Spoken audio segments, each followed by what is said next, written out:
Shalom, jemaat sekalian yang dikasihi dan diberkati oleh Tuhan.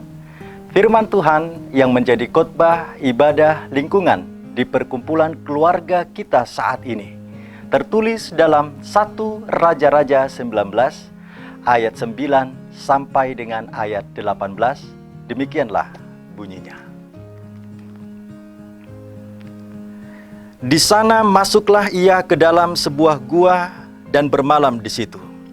Maka firman Tuhan datang kepadanya demikian. Apakah kerjamu di sini, hai Elia? Jawabnya, aku bekerja segiat-giatnya bagi Tuhan, Allah semesta alam, karena orang Israel meninggalkan perjanjianmu, meruntuhkan mesbah-mesbahmu, dan membunuh nabi-nabimu dengan pedang. Hanya aku seorang dirilah yang masih hidup, dan mereka ingin mencabut nyawaku. Lalu firman-Nya, keluarlah dan berdiri di atas gunung itu di hadapan Tuhan. Maka Tuhan lalu angin besar dan kuat yang membelah gunung-gunung dan memecahkan bukit-bukit batu mendahului Tuhan. Tetapi tidak ada Tuhan dalam angin itu.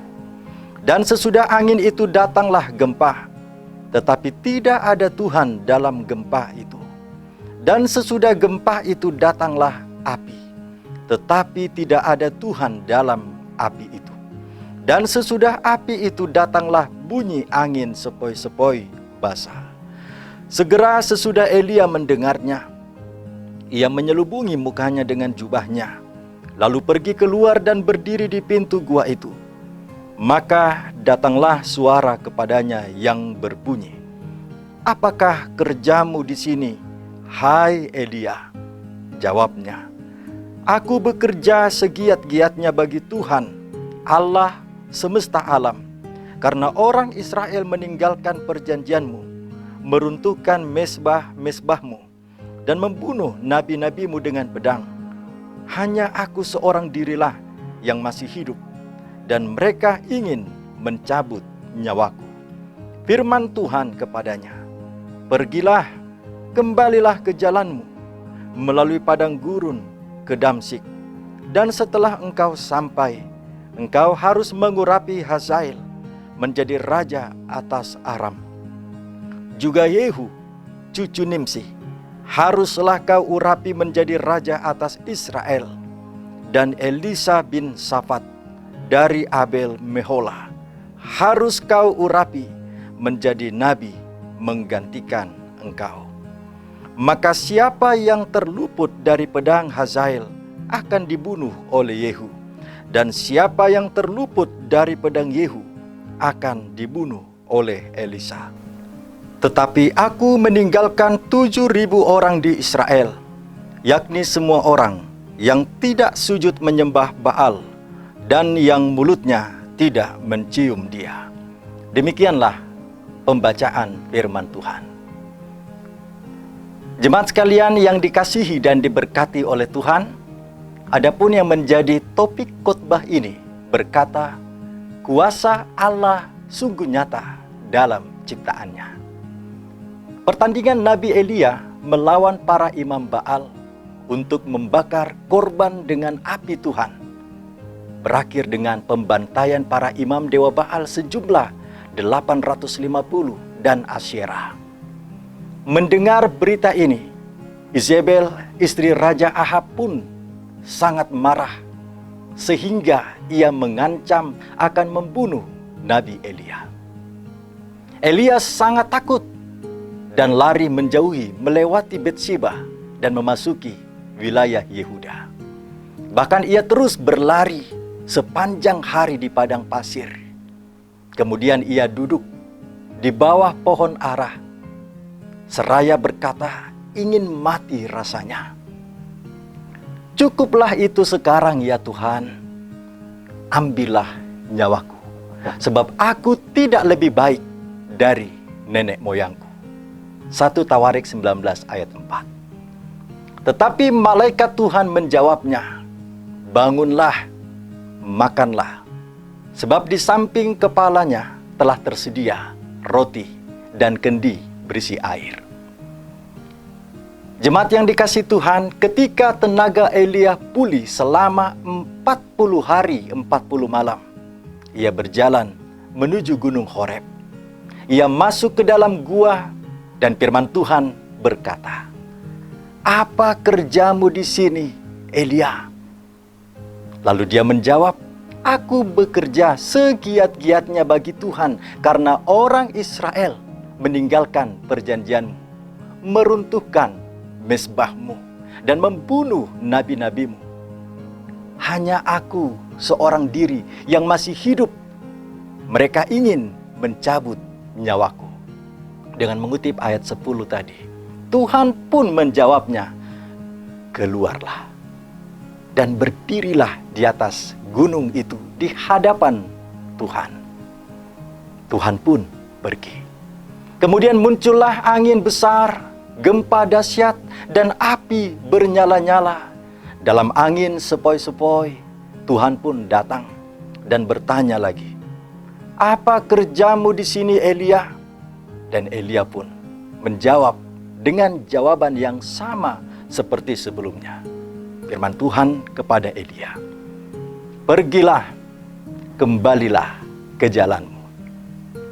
Jemaat yang dikasihi dan diberkati Tuhan, Elia merasa berjuang seorang diri. Tidak ada orang lain yang mendukung. Tuhan menyadarkannya bahwa tugasnya belum selesai. Ia harus kembali ke jalannya karena harus menyempurnakan tugas Tuhan. Elia diperintahkan Tuhan untuk mengurapi Hazael menjadi raja atas Aram. Kemudian Yehu juga, yaitu cucu dari Nimsi, atas Israel, dan Elisa untuk menggantikannya atau meneruskan tugasnya sebagai nabi.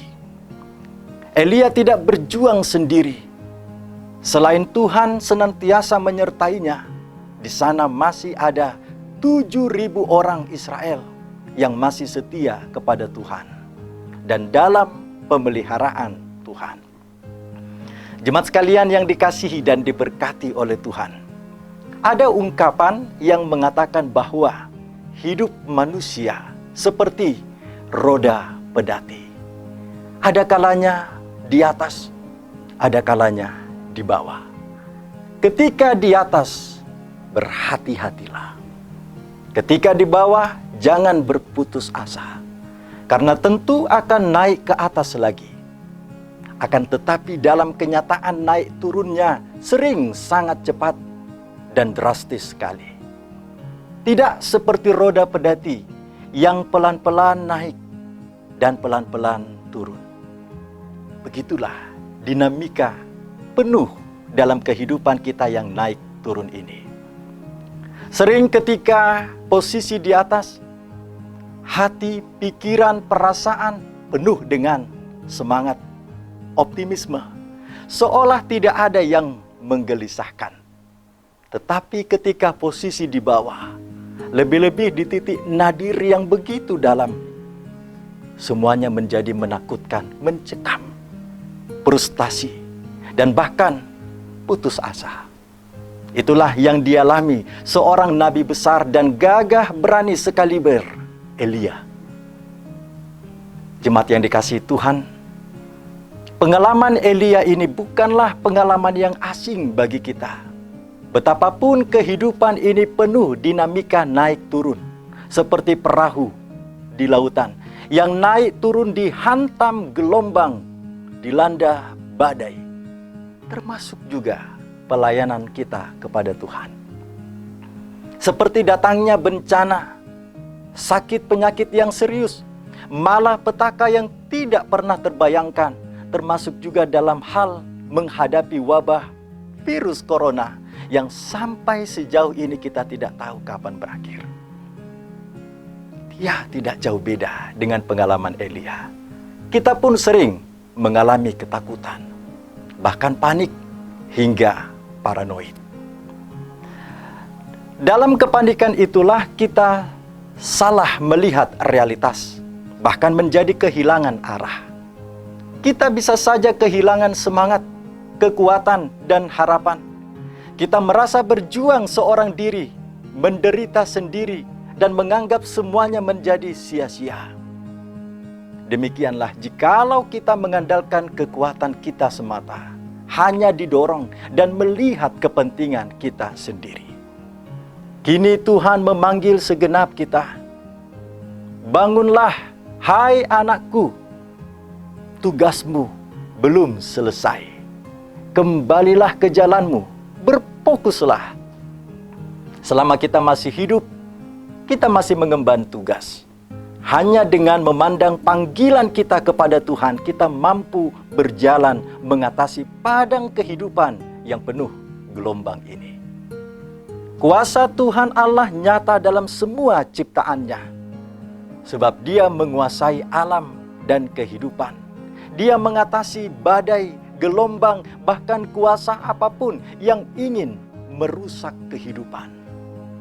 Bahkan kuasa yang paling dahsyat sekalipun, yaitu kematian, itu pun juga telah dikalahkan melalui karya penyelamatan Tuhan kita, Yesus Kristus, di kayu salib. Jemaat sekalian yang dikasihi dan diberkati Tuhan, jika kita percaya kepada Yesus Kristus, Dia adalah Tuhan dan Juru Selamat. Artinya, Dia yang menguasai hidupmu, menguasai hidupku, dan bahkan hingga kematian kita kelak, kita pasti diselamatkannya. Dapat kita bandingkan dari Lukas 17 ayat 26 hingga 37. Oleh karena itu, mari datanglah dan berharaplah hanya kepadanya. Sebagaimana firman-Nya berkata, marilah kepadaku semua yang letih lesu dan berbeban berat. Aku akan memberi kelegaan kepadamu. Matius 11 ayat 28. Jemaat yang dikasihi dan diberkati Tuhan, jadikanlah Tuhan Yesus menjadi fokus utama hidupmu, sehingga gelombang dan badai apapun kelak menerpa. Bersama dengan Tuhan, kita dapat memenangkannya.